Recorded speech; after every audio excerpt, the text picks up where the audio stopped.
Booyah. So check this out, fam. Check this out. You know what I'm saying? Loved ones.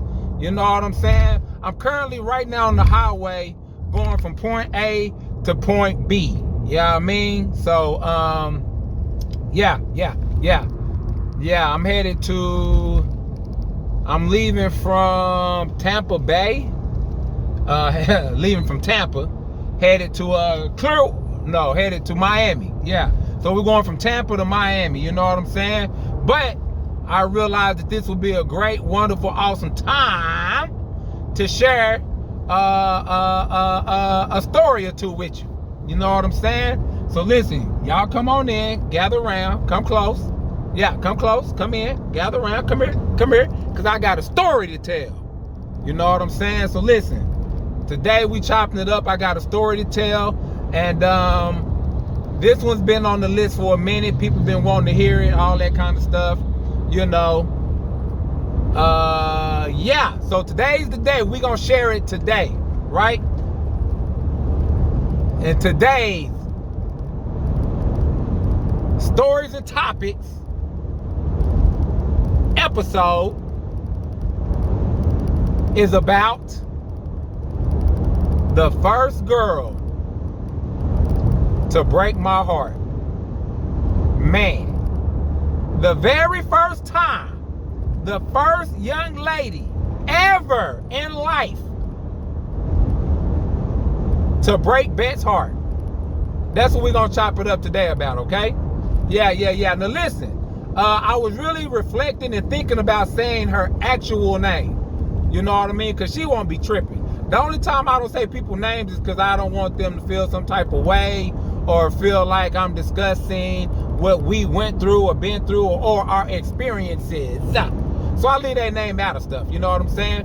But this young lady, I'm really thinking about saying her actual real name. But I came to the conclusion of, I'm not gonna do it. Nope, I ain't gonna do it. So we're gonna change her name from her actual name to, we're gonna call her Ruby. Let's call her Ruby. Ruby! Like rubies, jewels, necklaces, stuff like that. You know what I'm saying? So we're gonna call her Ruby. Why? Because she be shining. I bet that. Now, boom. Yeah, y'all see what it is. Yeah. Today's episode is sponsored by Gatorade. 0 calories, 0 carbs. So when you have your big workout and you're done working out in the gym and you want to replenish your carbohydrates and your electrolytes, there you go. So we're gonna use a little Gatorade, and I'll be off that clear. Y'all know everything I drink is clear, Everclear, all that kind of stuff. So this is your cherry flavor right here. Yeah, Glacier Cherry. So that's what I'm on right here, even though it don't look red, but it's still cherry. All right. So here's the deal, real quick. Hey, listen, if you don't mind, if you're not already, if you haven't told somebody, go to YouTube, put in Bet Hayes, and subscribe. Subscribe to Bet Hayes, okay, guys? It's free to do. It don't cost no money. It's $0 amount of dollars, all right? Bet that, okay? So if you would, just go follow your homie. And there's a lot of more ignorant, crazy conversations over there as well, too. All right? So, yeah, check that out, y'all. And it's the only reason I do this is for fun, entertainment, for us to chop it up about stuff. That's it. That's all it's for, guys. A little bit of free fun. That's all it is. So, let's delve into today's story. All right? Now, listen. For all the people that don't know, once upon a time, I used to live in a place called Waco, Texas. All right? I'm born and raised in Oklahoma. I live majority of my life in Oklahoma. But for a small smidget of life, I lived it outside of Oklahoma. So, in 3rd grade, I was at Millwood. Miss Jackson was my teacher. All right? For those who know, they know. Miss Jackson was my teacher, but I left Millwood in 3rd grade because my great-grandmother got sick, right? So my mom moved to Waco, Texas to take care of my great-grandmother, okay? Rest in peace, Mother Mays. Rest in peace, Papa Charles. Okay? They was married. They lived in Waco, Texas. So we went to Waco, Texas to be with my great-grandmother and take care of her, right? So when we was there, we lived in this area in Waco called Hewitt. Hewitt, Waco. I went to a school called Midway. Midway in Waco, Texas, all right? I want to give a shout out to my loved ones, my brothers that will always be my brothers, my best friends in life. I've been blessed to know a lot of great people, and these are 3 of them, right? Shout out to my brother, Roman Banda, Waco, Texas, all right? Shout out to my other brother, Aaron Murphy, all right? Shout out to my other brother, Sean Coleman. These are all Waco natives. We all went to junior high together and all of that stuff, right? So I lived in Waco from 4th grade to 8th grade. In 8th grade, I came back to Millwood, okay? My great-grandmother passed away, all that kind of stuff. So we came back home and, you know what I'm saying? Right back where I'm supposed to be. Millwood. Shout out to everybody, Millwood Falcons, you know what I'm saying? Yeah, so, but from 4th grade to 8th grade, I resided in Waco, Texas, right? Some of the best years of my life, absolutely. Now, in 7th grade, I was a little more advanced, a little more mature, a little more older mentally and doing things than the average person always at my age. Because I had an older brother, you know what I'm saying? Shout out to my brother. I love you, bro, for life with it, you know what I'm saying? And yeah, so my older brother, you know what I'm saying? He was my idol. He was my everything. So I wanted to be and do everything that he did, right? So he put me on the things early in life that had me a little bit more advanced than the average person of my age. So 7th grade, I was going to this club, right? And if, for all the people who don't know, when you're young, your very first club that you pretty much attend and go to is a thing called the skating ring. Yeah. Yes, sir. That skating ring is your first experience and taste of like the nightlife. Because most skating rings, all kids go to them all across the globe, all across the U.S., all across the nation. I don't care where you at, what city, state, country, wherever. You could be in Chicago, all the way to California, all the way to New York, all the way to Oklahoma. People gather at the skating rings, right? And if you had a dope, cool skating ring, they cut the music on and they take all the skates off, and then the floor becomes like a dance floor, right? So that's where you get your first taste of like club life, nightlife, all of that at a young age, before you even old enough to go anywhere. So in Waco, Texas, they opened up what's called a teenage club, right? So you went from going to the skating ring, and only a few people knew about it, to going to this actual club for teenagers. But the teenage night was only on a certain night, right? So, I believe it was on Friday night, was like the teenage night. Or it could have been Saturday. No, matter of fact, it was Saturday. Saturday night was the teenage night. Friday night was the more older people night, because another club had the Saturday night, so they all went to that club. So they went to this club on Friday night. Saturday night, they went to another club. So Saturday night was like our night, the little kids' night. So now, this is really like for like 15 and up. You know, you gotta be like 15 and up to get into this like little, you know, kids club or whatever, right? So I found out about it. And what I would do on Saturday, I would get dropped off at the mall. So my mom would drop me off at the mall. I'm at the mall all day walking around, kicking it or whatever. Now, the club was catacornered across the highway. So basically, when the mall closed, all I would do is walk from the mall across the highway to the club, right?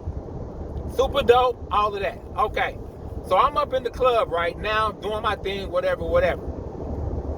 Keep in mind, at this stage of life, I'm in 7th grade. 7th grade. When you're in 7th grade, you're 12 years old. That's how old I was. but I carried and moved like I was 16, 17, 18, right? All my life. I've always done the more mature things, or, you know, faster pace of life. I was always in the fast lane compared to my age. So I'm up in the club at 12. No big deal. Everybody in there, 15 and up. So 15, 16, 17, 18 is popping, right? So I'm up in the spot, holding it down, doing my thing. Now, keep in mind, oh, what? I'm in that thing fresh to death, right? So I got the brand new British Knights on feet. You know what I'm saying? A lot of y'all might not go back that far or know what that is, but just understand, when those first came out, that was like your big boy shit. If you had true British Knights, any of that on, you killing the game, right? So I had my brand new British Knights on with my jet black 501 button fly. The button fly 501s, and I had this rugby pullover, big stripe rubber button British Knight shirt. Clean. What? So back then, British Knights hit you anywhere from like $60 to $70. That was like big money, big boy balling. I think that shirt hit me for about $80, right? A rugby British Knight shirt. Said it real big on the front. British Knights had the strings that came down off of it, had the rubber buttons, super dope collar, banger of a piece. So I'm in that thing super fly. Now keep in mind, the area that this club is in, this kids club, is like a more upscale, rich type of area. It's right across from I think it's called Fox Mall. I think the name of the mall was Fox Mall. Or there was a store over there called Fox Store. But I think it was called the Fox Mall. And right across from that was the club. And this is like an upscale area, right? So all the rich kids would go to this club. It's like Rich Kids Central, right? Now listen, I'm not a rich kid. Even when we was doing good, we wasn't rich, okay? So I've lived a lot of my life more on the poor side or the poverty side. My mama did the best she could. She did a wonderful job. I love you, mama. Shout out to my mama, okay? And I'm going to give a special shout out to my daddy later on in this video, too.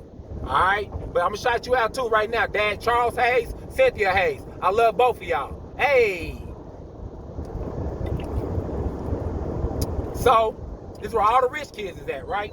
The school I went to is a rich kid school. Midway, rich kids. Everywhere. All over. And at this point, I'm the only black kid in the whole school. Midway, right? 7th grade, well, it may be me and one other person. I think maybe it was a black girl there. Yeah, it was a black girl. In 6th grade, it wasn't. 5th grade, it wasn't. 4th grade, it wasn't. I was the only one. But I think about 7th grade, this black girl, she was there with me as well. So it was like 2 of us. But we're the only ones in the whole school. So when I'm in this club, I'm the only me in this whole club, right? It's just me. So I'm up in the spot, doing my thing. I'm on the dance floor, right? Hey, when I tell you, man, at this point of my life, I seen the most baddest chick I ever seen in life, right? Bad. And y'all know how y'all see somebody and they so bad, and you like, man, whoa. Like, I'll give anything to be with her. I'll give anything. If you're a girl and you see a guy and you like, I give anything to be with him. You know what I mean? So she's on the dance floor. I see her swag, her style, the way she dancing. She got this naturally like black curly hair that's like about shoulder length. Oh man, she bad. Bad. And she with a whole group of girls that's bad. They all baddies. Every last one of them. Super bad. But I already chose up. I'm like, yeah, that's the one I want. Boom. You know, I'm going to go get at her. Now listen, y'all know how it is being a male and you got to approach a crowd of females. A whole group of girls to holler at one girl. You know, they all judging you. They all like, who's he about to talk to? If he don't pick me, then I'm not going to like him. Whoever he picks, I'm going to be like, hey, don't bother us. Get away from us. You know, all that type of stuff, right? That's how girls be acting, right? What you out here for if you don't want nobody to talk to you? take your tired ass home. You got a man, go be with your man somewhere. You ain't here for interaction, and this ain't the place for you to be. Get up out of here. Yeah, you know what I'm saying? So that's what's going through my mind before I even approach all these girls. And it's about like anywhere, I say about a good 7 to 8. Anywhere from 6 to 8. 8 females, right? So I'm like, all right, cool. I got to man up, handle my business, go chop it up, try to get at this chick in front of all these other chicks. And all it takes is one girl to say some negative shit. That's all it takes. And they all feed off of each other's negativity, which in turn, that boosts their ego to make them think that they're more and bigger and better or better than what they really are, right? So they try to put people down to big themselves up. That's what a shallow person does. And a lot of times that's what girls do, right? To build their confidence up, right? So I'm like, you know what, whatever, I'm about to go get at her. So I go approach her. And I'm like, you know, I speak to the whole crowd. Hey, ladies, how y'all doing? They all turn around. Hi, hello, hi, hey. I'm like, hey, check this out. You know what I'm saying? This is a dope song. You know, why are y'all not dancing? Because they was kind of like just huddled on the dance floor, just standing there, you know, talking and, you know, laughing, having a good time. But I'm just using that as my conversation piece. Why y'all not dancing? So one girl looked at me and was like, oh, do you want to dance? I said, yeah, I want to dance. That's what I came here for. So she grabbed me by the arm and started like pulling me to the dance floor. I'm like, whoa, hey, hold on. I would love to dance, but I come over here to dance with one girl in particular. So now all of them, their ears perk up. Their eyes get big. They're like, oh, who's he talking about? And keep in mind, I'm flying in a mother. Yeah. And the bet that y'all know, I've been him ever since I was probably 2 or 3 months old. So I bar none. I don't care about what you think. You trying to clown, whatever you trying to do, they ain't got nothing to do with me, right? I'm a fly dude who come to holler at some fly chicks. What it do? So they all perk up, light up. They're like, oh, who's he talking to? Who's he gonna pick? So I take her hand off my wrist and I grab the girl who I'm talking about. I grab her hand and I say, hey, would you like to dance? Bro, when I tell you, ladies, when I tell y'all, she lit up like a Christmas tree. She was like, start hyperventilating, breathing, looking around like she just hit the Price is Right to come down on the Price is Right, grabbing her chest like, yes, I would love to dance. Oh, come on. You know what I'm saying? Yeah. And the thing about me is this. I'm going to tell y'all a little secret about Beth. The more you like me, the more it makes me like you. So I seen her reaction. Now I'm really liking her. Now I'm really digging her. We ain't got to go through all that. Oh, I'm going to be rude to you, till you just put up with my rudeness. And then I let my wall down and I kind of start being nice to you and cool to you. Nah, we not doing none of that. We bypassed all that unnecessary bull, got to the good stuff. She like, hey, dude, I like you too. You like the flyest dude in this whole room. I'm so glad that you wanted to dance with me. That's what she's talking about on the dance floor. Making me dig her even more. You know what I'm saying? And you know how you get with somebody and it's like, I don't know. It's like it's meant to be. It's like, I don't know. It's like y'all the same. You know what I mean? So like everything was like cool. The chemistry, everything was super dope. And I'm like, man, I looked at her and was like, dude, like I'm about to be with this chick. She gonna be my girlfriend. We're gonna be together forever. Like this is who I'm rocking with. I'm gonna be with her. In the moment of me just meeting her, I know all these things, right? So you know how it is when y'all with somebody you like. You dancing, next song come on, you dancing, next song. So we done danced like 30, 45 minutes, right? And then finally her homegirls, like 4 of them came and grabbed her and was like, hey, come back to the table, yo. You've danced long enough. Come back with us. You know, all that type of stuff. So she was like, okay. So she turned around and was like walking off. And I'm like, damn, like that? Oh, that's what we doing? All right, bet, whatever. You know, about 5 steps, she turned around and she said, hey, come with me. I looked around. All right, bet. You know what I'm saying? When I tell y'all, man, that was an amazing feeling. It's just the little things in life that you reflect back on. You know what I'm saying? That feeling of her being swept away with her friends and stopping and like turning away from them like, hey, come with me. Like, please come with me. Hey, bro, man, that was an amazing feeling. And that's how I know, like, you know, what people feel when they fall in love and all those type of feelings they have.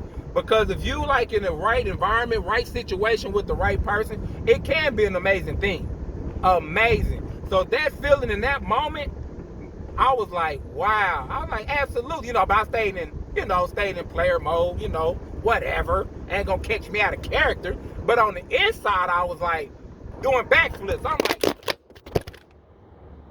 so yeah, I'm just saying, like, it was an amazing, wonderful feeling. You know what I mean? So check it out now. This young lady that we're gonna call Ruby, right? We're gonna call her Ruby. Ruby, I've never seen in my life before. Now keep in mind that Waco is pretty small. It's not like no big, huge, like Oklahoma City or nothing like that. So I'm gonna say Waco is like the equivalent of like, maybe more, like the size of more, you know what I'm saying? So yeah, you know, and these are like all group of people I've never seen in my life before. Never seen none of these girls, none of that, right? So she's like, hey, you coming with me? And I kind of stood there, like, kind of like in my mind, I'm like, oh my gosh, yeah, girl, you already know. But I'm kind of standing there like, nah, you was just about to leave me. Nah, you already walked off without me. So I kind of stood there, right? So she came back and grabbed me and like grabbed my hands and walked up to me and was like, hey, if you want, I'll keep dancing with you. Like, we'll keep dancing, or we can go sit down at the table over there, you know? And she waited for me to make the decision. She waited for me to either yay or nay, right? And that's what made me be like, oh yeah, I really rock with her.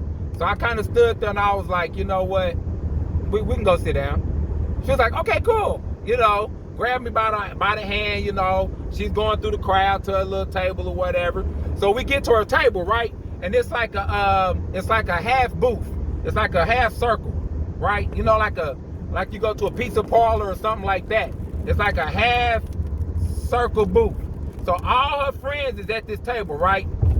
I'm talking about bad. So it's like a girl, no, it's like a dude, a girl, a dude, girl. And then my girl sit down, right? Ruby sit down. Then I sit down on the end of the booth, right? So it's a round booth with a whole bunch of, like, you know, all of us inside the booth. You know what I mean? When I tell you I'm sitting there, right, and I'm peeping everybody's swag, because I'm a fashion dude, I'm a clothes dude, all right? And yes, I know it's wrong, and I know it's not the right thing to do, but unfortunately, I'm attracted to people who stay fly females. So I'm looking at everybody's fashion. I'm like, wow, she rocking that polo, okay, cool. She rocking that Guess, okay, cool. I see the homies. I'm like, dang, a homie rocking the such and such. So everybody at this table fly, super fly, right? Swagged out. And I remember sitting there like, man, this is where I'm supposed to be. Like, this is like the crowd and the people and the energy and the look I'm supposed to be around. So really, it's like when you see these teenage movies, you know, high school movies, and it's like the cool kids are all at the table together. Like, that's where, like, I was at. You know what I mean? I was at the cool kids table, but equally fly as everybody. Now, why does that mean something? Why do I bring that up? Because, keep in mind, I was never, ever rich. Ever. I went to Millwood. Millwood is considered a rich black school. I was never rich. Ever. I ain't gonna say I was the poorest, but I dang sure wasn't rich. So to be in this environment with these type of upscale people, and I've always had the inner feeling of this is like my level. This is my level of swag. You know what I mean? It was a good feeling. I'm with like the baddest chick I ever seen in my life. Man, I just remember like feeling like, yeah, this is surreal. This is life. This is what it's supposed to be about. This is what it's supposed to be like, right? So we sitting there, everybody having a good time, you know what I'm saying? Boom, the lights come on. And they make an announcement, hey, you got like 20 more minutes, blah, blah, blah, blah. Then the lights go back out. And they start playing music again. So I'm like, hey, chick, let's go dance. I'm done hanging out with the friends. And it was like all baddies too, but they was all cool. They was all like super cool, everybody hanging out. But I wanted to be one-on-one, you know what I'm saying, with Ruby. So I'm like, hey, let's go dance, you know what I mean? So we get up, we go dance. I'm pushing up on her, you know, getting close to her, you know, all that kind of stuff. And the closer I'm getting to her, the closer she getting to me. So I'm dancing with her, you know what I'm saying? She take my hand, put it on her butt. Oh, yeah. Now you're talking my language, man. Yeah. Because I'm going to tell you one thing about Bet, right? And if y'all never got to meet Bet, he a pretty cool dude. Bet Hayes is a very physical person. He likes physicality. He likes touching and rubbing and all that kind of stuff, you know what I mean? So she put my hand on her butt, lets me know, oh yeah, she my type of girl, you know what I'm saying? So yeah, no complaints about that.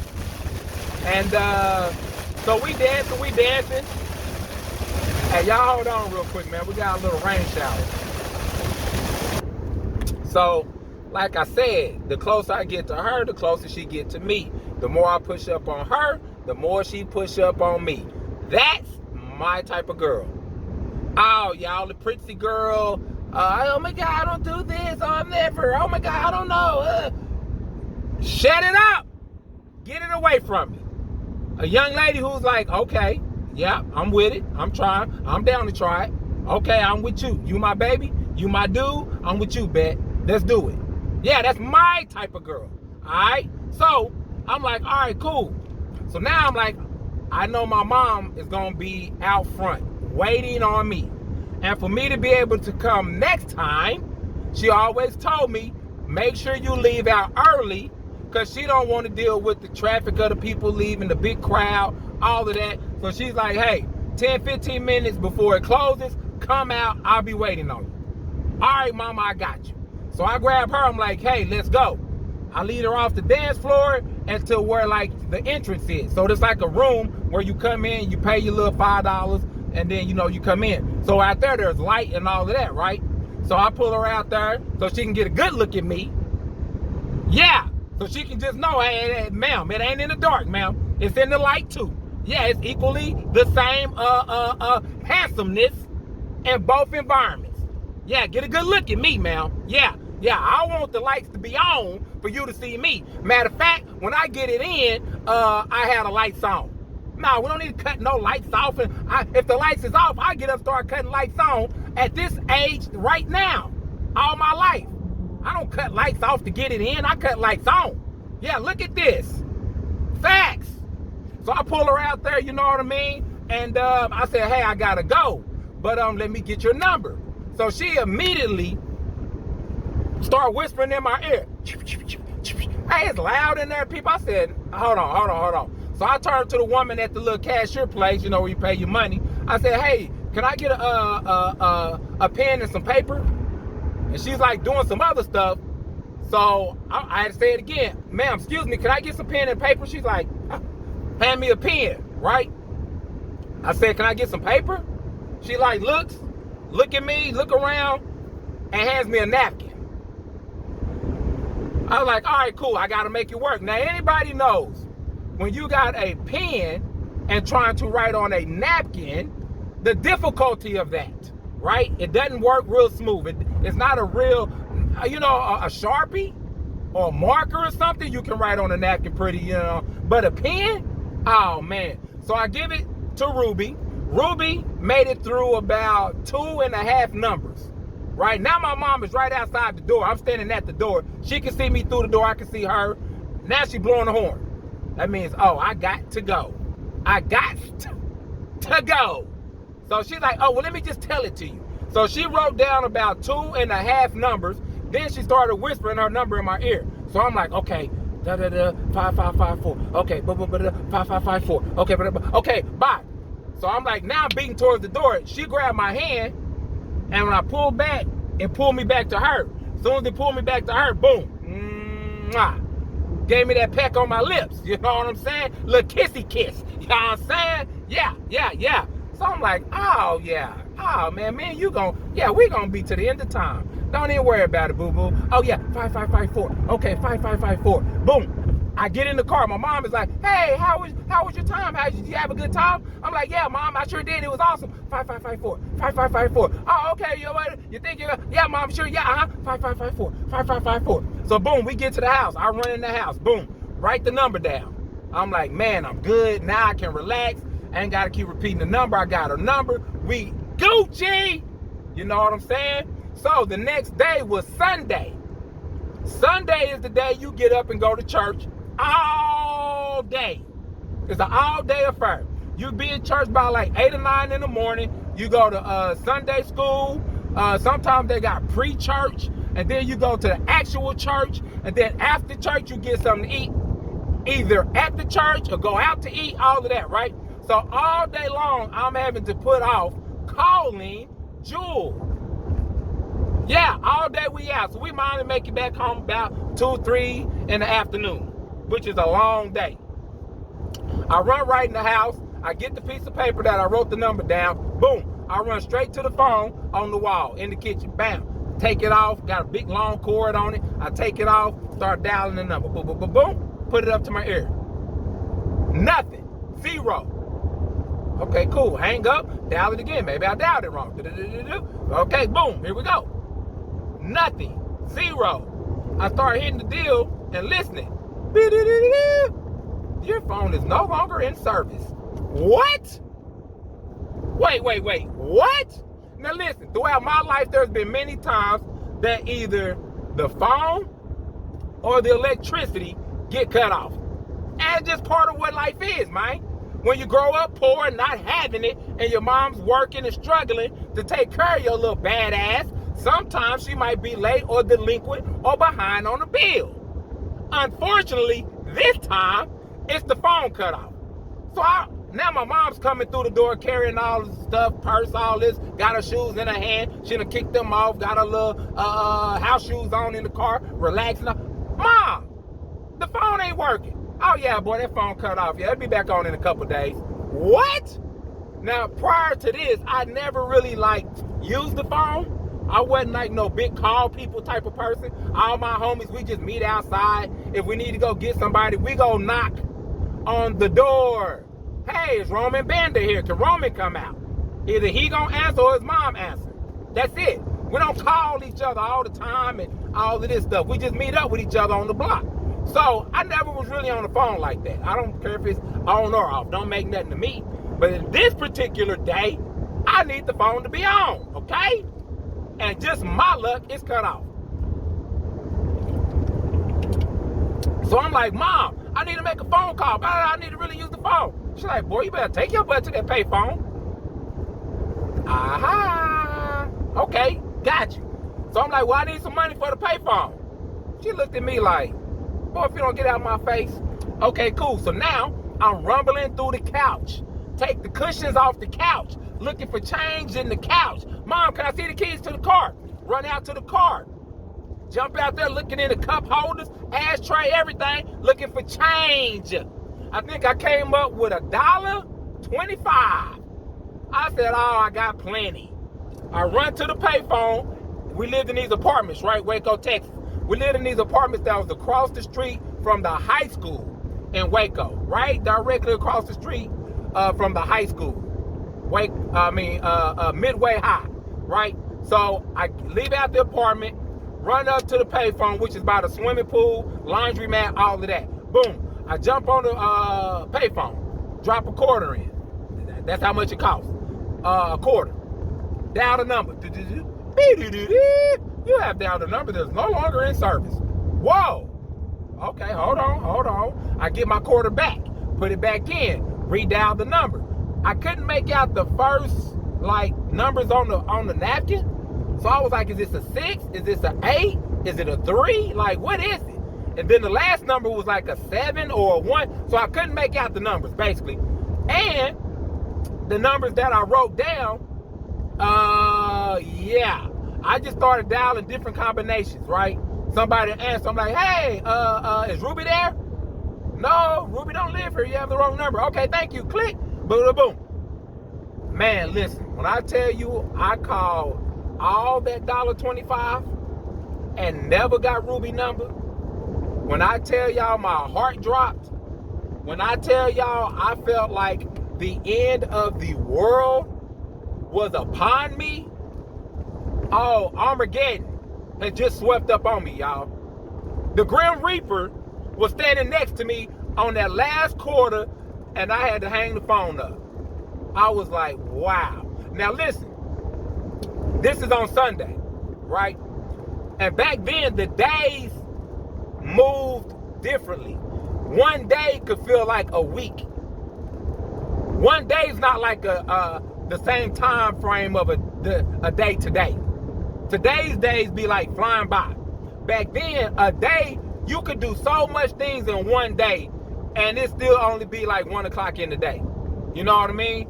The days like moved so slow back then, right? One day felt like a week. That's why back when people was like in junior high and high school, and they'd be like, oh yeah, we dated for like 2 weeks.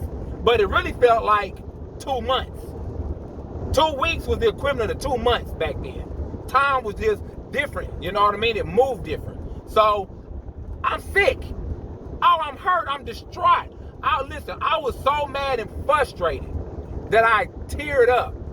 My eyes got teary-eyed, y'all. I'm telling y'all the truth about it now. I ain't gonna sugarcoat it. I was sitting at that payphone just staring at it like, what other combination of numbers could I dial? What more could I do? I can't. And I'm just walking around like it's the end of the world, right?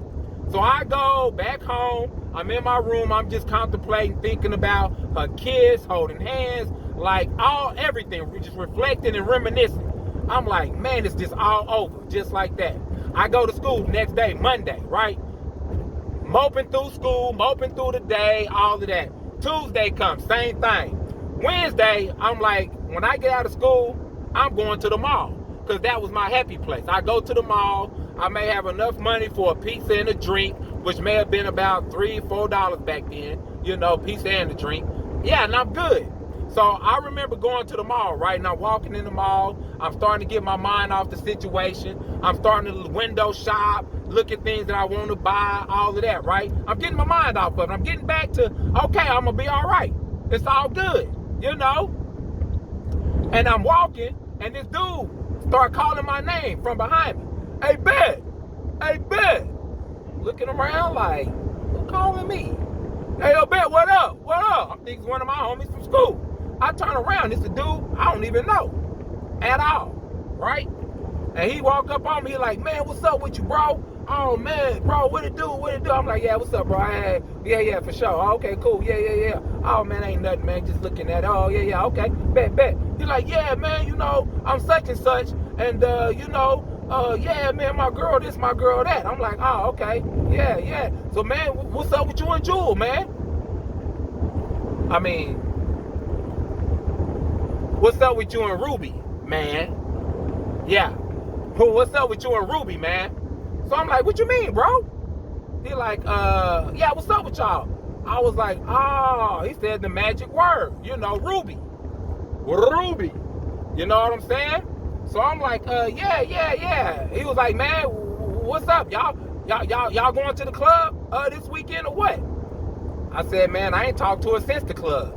You know, now he brought back all the memories. Now I'm getting sad again. You know, I'm like, man, I ain't talked to her since the club. He like, bro, why not? I said, man, I tried to call her, man, but I don't got the right number. He was like, oh, bro, man, you tripping. He like, bro, all she been talking about is you. Ever since we left the club, man, all she talk about is you, bro. Like, bro, she like really digging you. So I'm looking at him like, oh, okay, he's trying to gas me up, you know, because I know that this is a top-notch chick. You know, I'm a top-notch dude too, but don't get me wrong, most of the time, top-notch don't get with top-notch. It's like either or, one or the other. It's like the chick is a real top-notch chick, and she with like a lame or a Gumby or a square or a nerd type of dude. Or vice versa, it's a top-notch dude, and he with a girl that's like, you know, a couple levels under him, or whatever. But top-notch with top-notch, man, that's rare. That's rare. So I'm like, oh, homie trying to gas me. He like, bro, oh man, bro, like, man, she all you been talking about. And he was like, well, man, do you want her number? I look at him like, heck yeah, I want her number. He was like, all right, cool. I'm gonna call my girl. My girl's best friends with her, and she's gonna call her, and I'm gonna let y'all talk. So we go into this store at the mall, right? And we walk up to the counter, and we're like, hey, we need to call our mom to come pick us up. Can we use your phone? So they bring the phone from under the counter, sit it on top of the counter, give us the phone, and walk off. So he called his girl. He like, hey baby, yeah, boom. Hey, I'm at the mall with Bet right now. And I can hear the girl on the other phone like, you're with Bet right now? I'm like, whoa. He like, yeah, I'm with him right now. And he was like, she was like, hey, why haven't that dude called Ruby?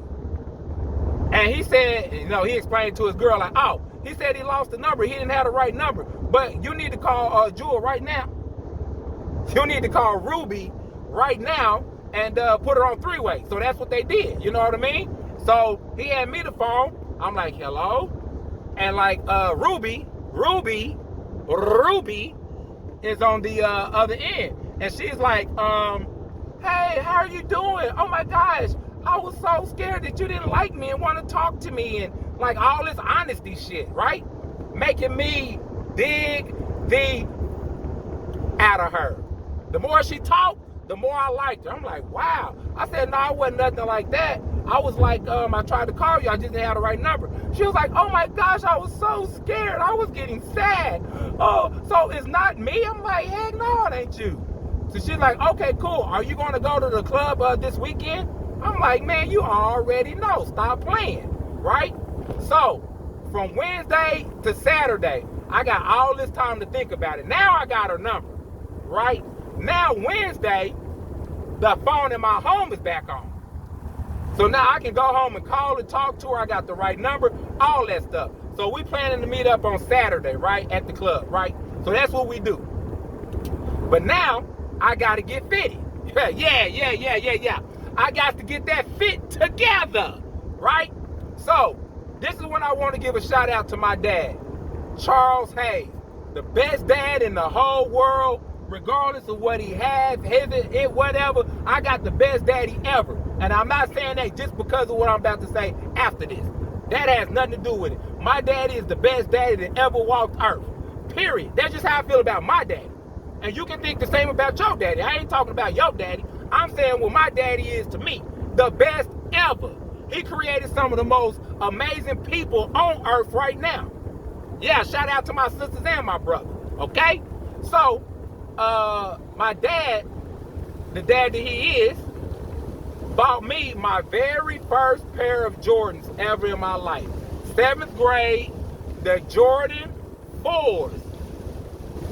Fire red 4s, right? He bought them. I've never even stepped outside the house with them, y'all. So I said, this is going to be the first time I put my J's on, right? And to have Jordans back then in the 80s, oh my goodness. If you are a human being and you had Jordans, on Jordans in the 80s, you that mofo. You that mother gutter. Yeah. Big facts. Yeah. Now it's time to get fitted. You know what I'm saying? So, like I said, man, Dad came through, bought me my very first pair of Jordans in my life.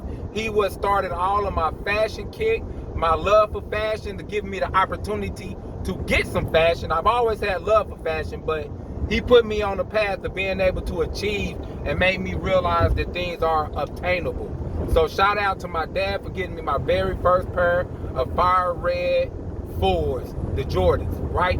So now it's time to break the J's out. Now listen, I cannot explain to y'all what it meant to have Jordans back then. If you had a pair of Jordans, there is nothing more elite, more high-end, more exquisite to have. And I'm talking about for the richest kids, okay? That's what I'm talking about now. So, it's time to break out the J's, man. Come with the heavy guns, you know what I mean? So this is my fit I put together, y'all, right? I came with the fire red 4 J's, black, red, and white. I came with the white button fly Levi's. But I wore jeans last time. So what I wanted to do was switch it up. I took the white Levi's that I had and I cut them into shorts. Yeah. Cut them into shorts, right? So I didn't want the end of my jeans where I just cut them to be a raw edge. So what I did was I folded them and put a cuff in them, right? Then I put some double-sided sticky tape on the inside of them to keep them taped up. And then I ironed them. I ironed the cuffs into the shorts, right? So they wouldn't be able to come down. And I ironed those cuffs for 3 days straight. Thursday, Friday, all day Saturday. I ironed them so they would be like ironed into the jeans where they wouldn't come down. Double-sided tape, all of that, right? So basically I made my shorts because I didn't want to wear jeans back to back to back. But I had this all red polo button down. Woo-wee! When I tell you clean, the all red polo button down. Now, thinking back, it was a long sleeve. And I was like, man, do I want to cut the sleeves off of this? But I wanted it for winter. And on top of that, it was a wool shirt. Wool. You know what I'm saying? But it was so fly. You know, back then it wasn't about wearing clothes for temperature or where you gonna be or you might get hot, none of that, right? So I'm like, I'm rocking the long sleeve wool polo button down, having polo back then in the 80s, big time. Big time. With the Levi's 501s button fly, you know what I'm saying? With the red label, red Levi's tag on the back pocket, with the quarter length socks that said Nike on them, not the ones with the swoosh, the ones that said Nike with the swoosh. Big time. With the Nike, with the Nike Air on the back of the Jordans, the original fire red 4s. That was the fit, you know what I'm saying? And man, I remember, you know, pulling up to the door of the club, and soon as I opened the door up, she was standing there with like 6 of her homegirls. And I remember all of them looked at me in my face, and all their heads at the same time went from my face, down my body to my shoes, back up my body, and their eyes was about this big. They went from like that. Oh, man. So we go up in the club, have a good time, B.I.G., kick it, all that stuff, right?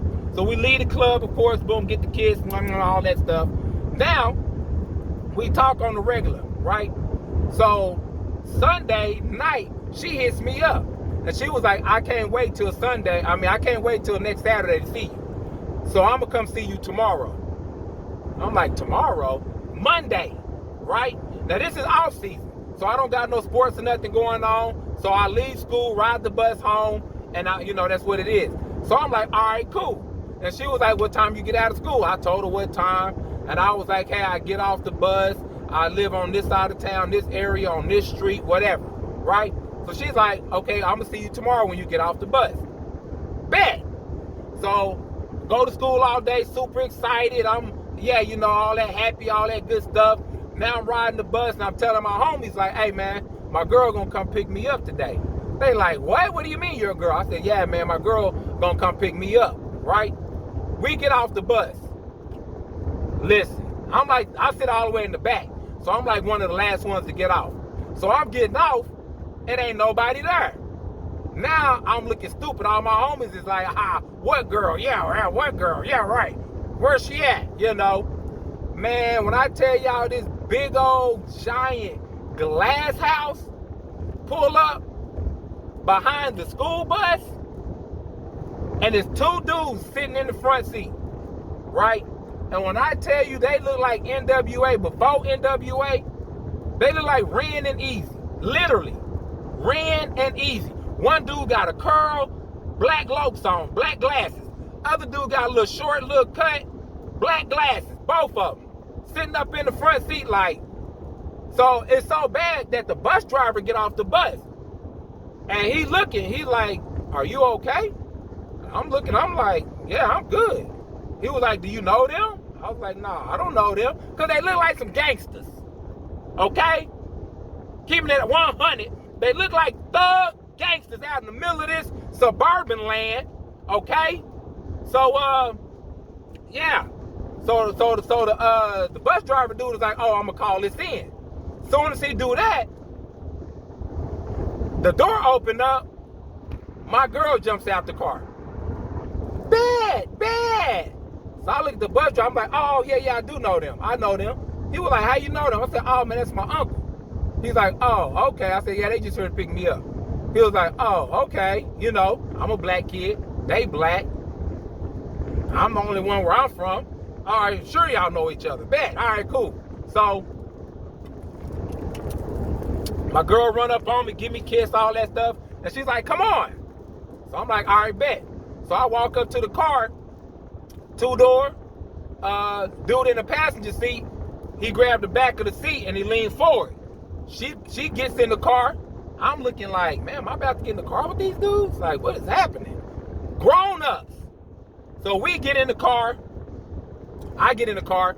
We're in the back seat. Now, the thing that I remember about this car so much is that from the back seat to the front seat was so far apart.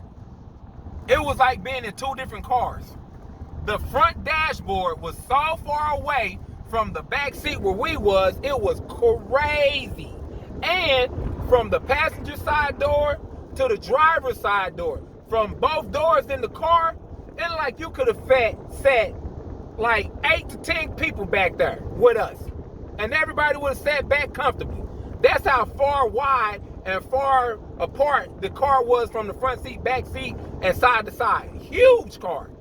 Huge. I'm just sitting there. The top of the ceiling was way up there. I'm just looking around like, whoa, this car is big.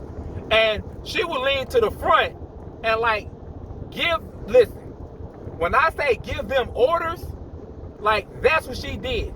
She told them everywhere to go, everywhere to take us, everything to do. I never even heard them dudes talk before, ever. Like, they will be talking in the front seat, but it'll be like, you know, they might be hitting the blunt, hitting the J, whatever, and it'll be like, boom, boom. Past the J. But we so far in the back seat, we can't hear what they saying. We can just see their mouths moving. It was crazy. I'm going to tell y'all what it reminded me of. Y'all ever seen the movie The Wood? With Stacy and the homeboy? That's what they reminded me of. Like an Eazy-E and Ren, or Stacy and this homeboy. One dude had a little afro little curl thing, Lokes on. The other dude had a little short little cut with the same Lokes on. And that's all they did was sit in the deal and pass blunt to each other. And we way in the back. It was like being in a Suburban, but you in the very far back seat and they in the very far front seat. That's how it felt like. You know what I mean? So she would tell them like where to go. And she always like, pretty much most of the time, we would go to this like a park. It was like a park that had this big like waterfront. You know what I mean? So they would pull up to the waterfront where you can see nothing but the water. And then they would pull up, they had that music bumping, beating, everything, right? And she would always tell them like what to do. And she was like, all right, y'all get out. So they would pull up in their car and they would get out their car and go sit on the hood while me and her be in the car, in the back seat, right? So one day I was like, why they always listen to what you like tell them? Why they, oh, because that's my sister's boyfriend. And while she's at work, he drive me around and like, you know, take me where I want to go and do whatever I want to do until she gets off work. They was grown. So I'm in 7th grade. When you're in 7th grade, you're 12 years old. I'm 12. My girl was in the 10th grade, right? So she's 15. My girl went to this other school that was super dope, all of that. My girl is the head cheerleader. The cheerleader for the other school. Bomb, right? So she brought me all these cheerleading pictures and stuff like that, right? And bomb pictures, all that kind of stuff, cheerleader, all that. So that's why, and I seen the dude that met me in the mall, he was like, oh man, everybody be trying to get at her, bro. Like, man, she don't give nobody the time of day. She got your name written on all her books. All she do is talk about you. Can't wait to see you, all that stuff, right? So every day after school, she would come pick me up. Every day, like clockwork. We go to the same park most of the time, and we go out there and we get it in. The dudes will be sitting on the hood, smoking, or they'll go walk, you know, down a little waterway or whatever, come back, and she'll be like, all right, let's go, you know, and take me back home. She'll sometimes sit out there with me for another 30, 45 minutes. We talking, hanging out, then they'll leave. Every day was the same thing, right? Same thing every day. And I mean every day. Monday through Friday. This was the routine. And I'm loving it. I'm like, oh, this is the best time ever. You know what I'm saying? But the problem was, I wouldn't get home till about 10:30, 11 o'clock every night. So my mama tripping. What? I come walking up in the house at 10:30, 11 at night? What? And on top of that, I'm like ditching all the other things I'm supposed to be doing. So like on Wednesdays is choir rehearsal day. Oh yeah, you gotta go to choir rehearsal on Wednesdays. Not me. I get right off the bus, get right in that glass house, and I'm gone. My mama looking for me, driving all around the neighborhood, everything. Now, ain't no cell phones, ain't no pagers, so she can't get in touch with me at all, period. So every time I come home, oh, you best believe it's a problem. So, but, you know what I'm saying? It was like, you know, a risk I had to take because, you know, I'm with my thing. You know what I'm saying? I'm with baby boo. That's what we doing. I'm with my boo thing, you know? So, yeah. So now this is going on about 2 weeks, right? And like I told y'all, 2 weeks is a long time to be in a relationship. Long time in junior high. That's a long time, right? So, so we together. So now she's like, hey, I want to meet your mom. And I'm like, huh? Yeah, I want to meet your mom. I'm like, you know, I don't know. So now let me bring y'all up to speed. The girl that I'm referring to, her race, right? What nationality she is, okay?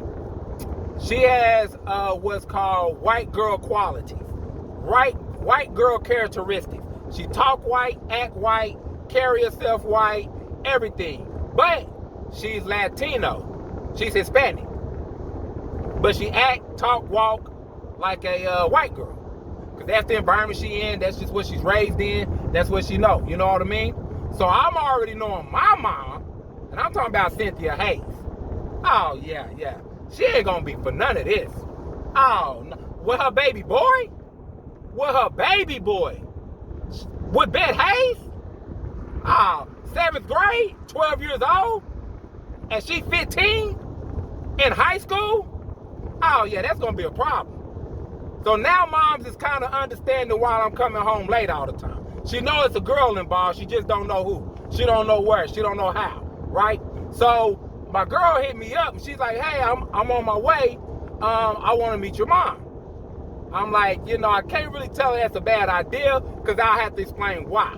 I can't tell her that, hey man, you know, hey ma'am, my mom is borderline racist. You know, now that I'm older, that's how I look at it. My mom is like, if you ain't no black girl trying to talk to my son, you can get the hell on. Yeah, that's how she felt. So I'm like, you know, you're Hispanic and you act white. Yeah, moms ain't gonna be with none of that. And pretty much you just a girl trying to get with her son. And you older than me.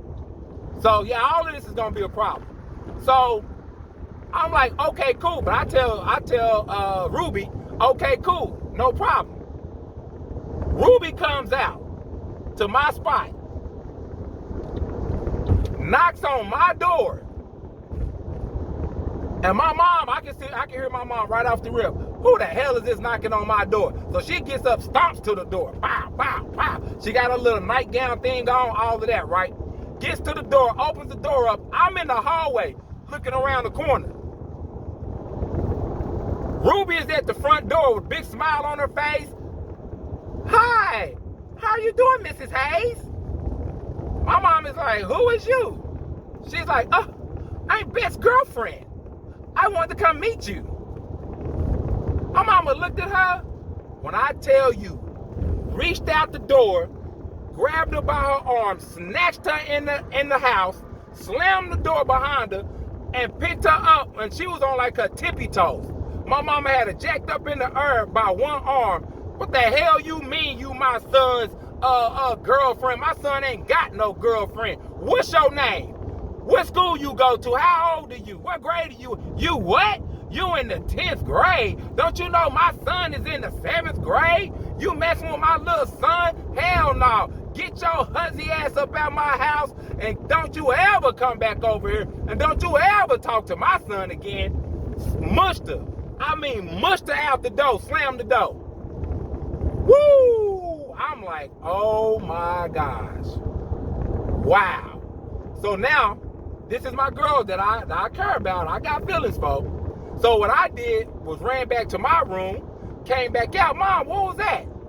It wasn't nothing. Somebody at the wrong damn house is what it was. Okay.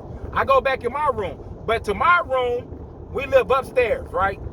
My room, you can open up the window and climb out the window to the patio. Then you climb down the patio and be outside. That's what I did. You know what I'm saying? I climbed out the window, shimmied down the patio, and jumped down and ran around the corner and caught up with Ruby. I'm like, hey, Ruby, what's up? Hey, what's up? She crying, bawling. Oh, my gosh. How dare you let your mom do that to me? I was like, what you talking about? What she do? I didn't let her do nothing. What happened? I don't know what happened.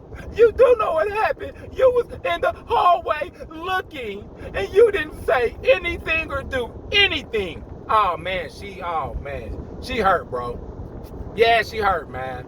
You know, I'm just trying to tell her, like, yeah, you're interacting with them black mamas, ma'am.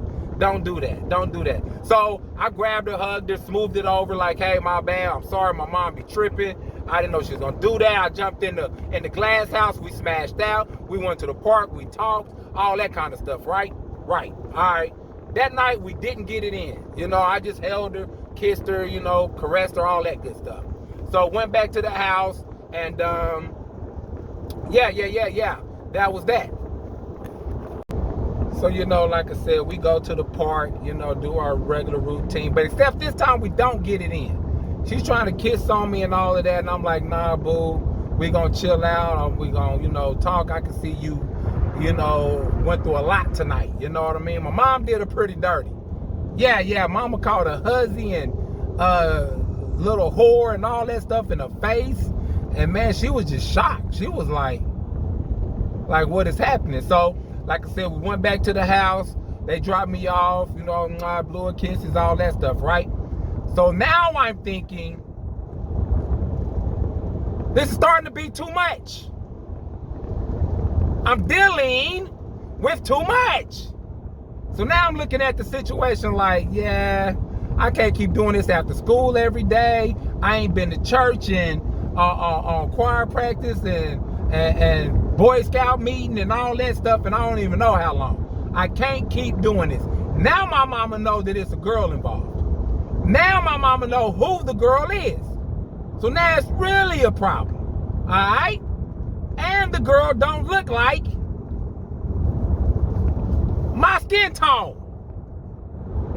So now my mama really salty. So now it's just becoming a big problemo. Okay?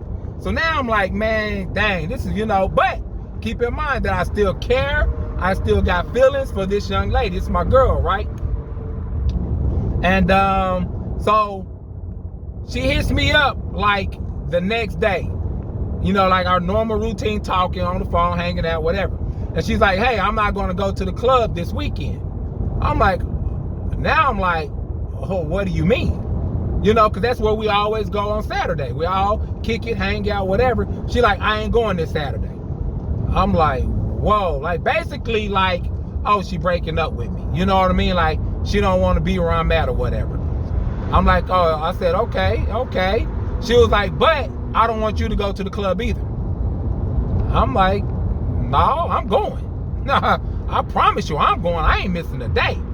She was like, well, I don't want you to go because I'm throwing a party all weekend. My dad's going out of town, and me and my sister is throwing a party. Now, keep in mind, my girl's in the 10th grade. Her sister is in the 12th grade. Her sister's grown. The dudes that's her boyfriends and stuff, they out of school. So they grown. Yeah, the dudes who come pick us up, Easy E and Ren, yeah, Stacy and the homie, yeah. From the wood, yeah. They come pick us up. Come pick me up all the time. But they grown. And they taking orders from a little girl and riding a little kid around, like 2 little kids around all the time, right? So the whole situation is like, you know, now listen. And on top of that, I'm from the red team. Yeah. I rep the red team all my life, man. You know what I'm saying? Yeah, I'm a Suwoop rider. I don't know if them 2 grown-ass men is even Suwoop riders. I don't know what they from or what they is. But they don't look like they from what I'm from. So I already is like leery on just being around them like that, period. You know what I mean? And at this time, I'm brainwashed to believe that everybody that ain't from what I'm from is bad people. Yeah, that's the brainwashing, you know, that you go through, and you know. But it's good people in all walks of life from all different sides, okay? But at that time, 12 years old, I'm like, I don't really trust them like that, you know? So she's going on and on and on about this big party she's going to have this weekend, right? And it's going to be all weekend. So she's telling me, hey, our normal routine, when I come pick you up Friday, have you a bag. Like, basically pack you some clothes, and you can come stay with me this weekend, and I'll bring you back home Sunday. Did y'all hear what I just said? This is her plan. Pick me up on Friday after school. Bring me back on Sunday night. So that means my mama don't see me again until I leave Friday morning. And don't see me again till Sunday night. That means Friday, Saturday, and all day Sunday. Sunday is the day we go to church all day. So now I done missed all of that, right? Now I'm MIA. Because I can't call her and be like, well, I'm the dude on Harlem Nights. I just ain't coming home no more. What? No. If I did call her, she gonna be like, where's your butt at? Bring your butt home. So I'm gonna deliberately tell her, no, I ain't coming home at 12 years old. Now, all y'all got 12-year-olds. Or y'all been around 12-year-olds. Can you imagine? And even though I'm a little more advanced and a little more mature and growner for my 12-year-old age, that's still doing a lot.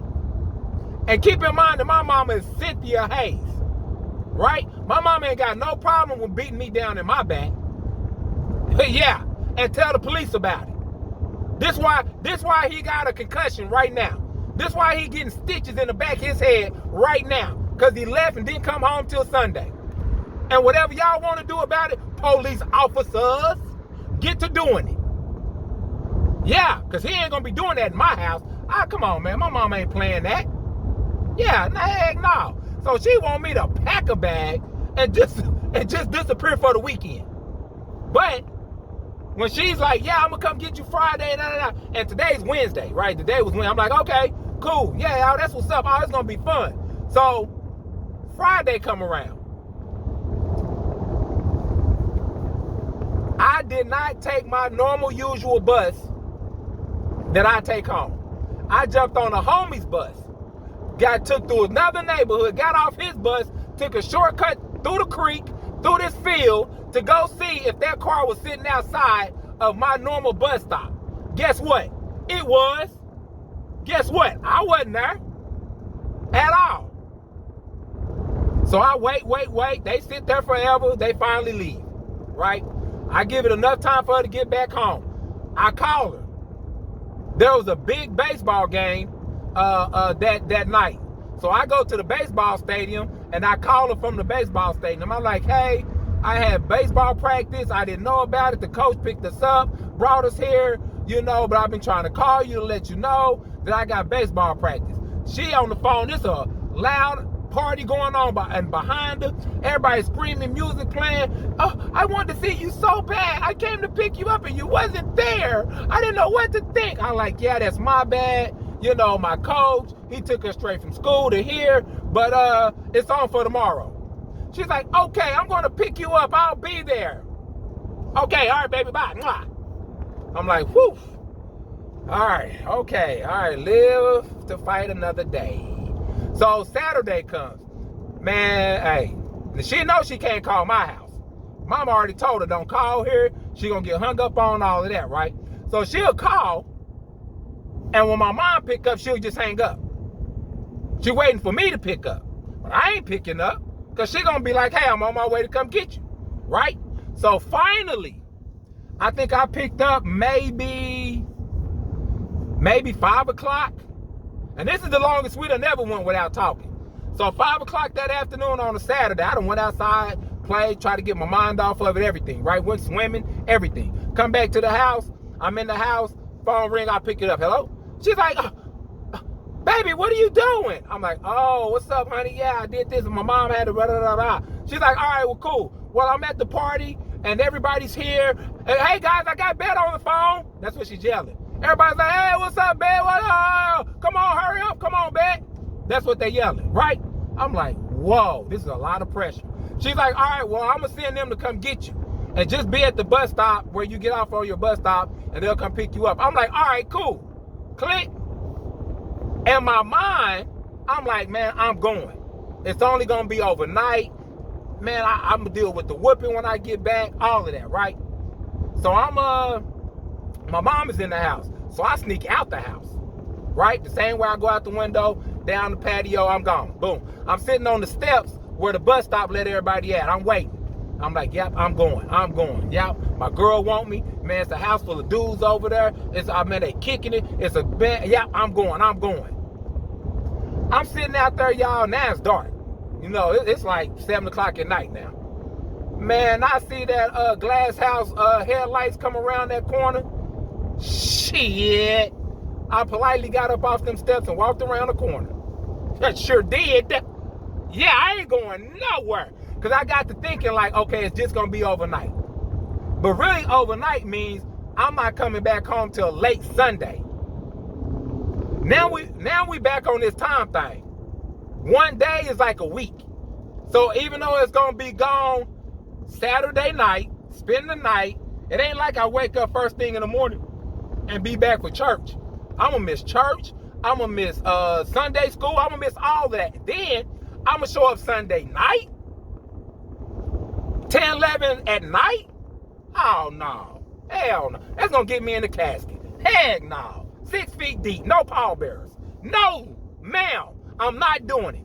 I got feelings for you. I care about you. You got some wonderful vagina. You know what I'm saying? You make me feel real special. All those things. But, ma'am, I'm not going to die for you. Heck no. So, yeah, I politely got up, walked around the corner. They pulled up, sat there for a minute, drove off. So I immediately let them leave about 10, 15 minutes. I called her. I said, hey, baby, they left without me. She said, what? I said, yeah, I seen them leaving. I seen their headlights leaving. She was like, well, was you there? I said, I was running a little late, but when I got there, they was already pulling off. She was like, how dare you?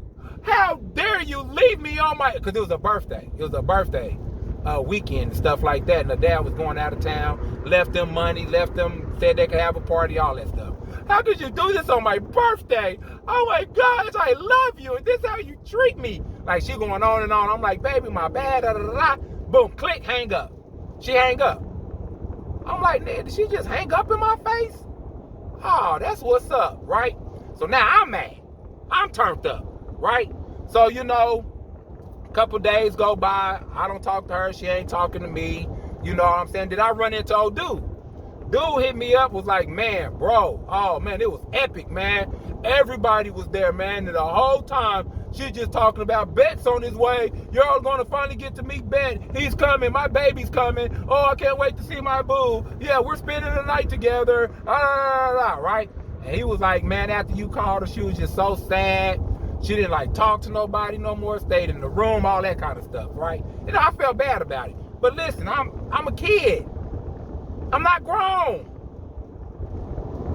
yet. You know what I'm saying? I'm 12. I live with my mama. I can't just be gone for the weekend, you know? So, you know, and then now I done turned it around to where I'm mad. Yeah, you hung up in my face? Oh, I don't care what's going on between us. You don't do that. So she about 3 or 4 days, she started calling me. Like, I answered the phone, like, yeah, hello? She's like, I just want to apologize to you. You know, I know the way I acted was not the right way to act and all that. I'm like, yeah, man, like, you know, just honestly, like, you my girl, not do anything for you, but, you know, like, I live with my mom, and my mom be tripping. You know that. Like, I just can't disappear for the weekend. Like, so I basically, I blamed everything on my mom. Like, you know how my mom be acting, my mom this, my mom that. She was like, yeah, I get it. I got it. I understand. You know, but now I'm like, nah, we ain't cool. I said, you hung up in my face. You wasn't there when I needed you. You chose, you know, to trip with me when it wasn't even my fault. So basically, I just used that for us to break up. You know what I'm saying? I used that situation because I couldn't keep doing that. I couldn't keep up with her. I couldn't keep up with the lifestyle that she was able to live versus what I was able to live. And come to find out, the whole time that she with me every day and all that, she really lying to her daddy. Yeah, she telling her daddy that she got cheer practice, dance recitals, you know, all kind of stuff. But in reality, she stay out until she got to pick her sister up from work. And her sister was off on the weekends. So Monday through Friday, that's her routine. That's what she says she do, is go to dance recital and stuff. And then there, the dudes is her ride home. But in the meantime, they just go pick her sister up. You know what I mean? And she worked at some kind of little hamburger joint, something like that. You know what I'm saying? But she wasn't even supposed to be out like that. You know? Come on. Like, what? So, yeah, man. I had to break my heart to break up with her. Because I couldn't keep doing what we was doing. I had to let her go, y'all. I had to step back, reflect, reevaluate the situation, and come to a conclusion of, I'm not going to be able to do it. Can you do it? I'm not going to be able to do it. So, yeah, man, that was that. I had to break my own heart because I had to break up with her. The first time I ever got my heart broke, y'all. And she was the cause of it. You know what I'm saying? Ruby. Shout out to you, Ruby. You was a big impact on my life. I appreciate you getting me off the step and putting me in a situation to enjoy me and you, us being grown, us enjoying life, all that good stuff like that there. You know what I'm saying? Ruby, you the shit. You always been the shit. Always gonna be the shit.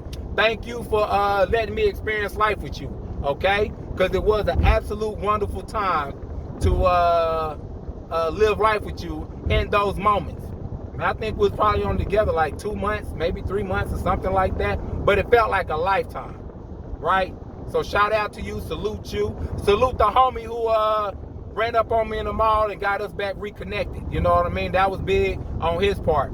But yeah, Ruby was the first girl to ever break my heart.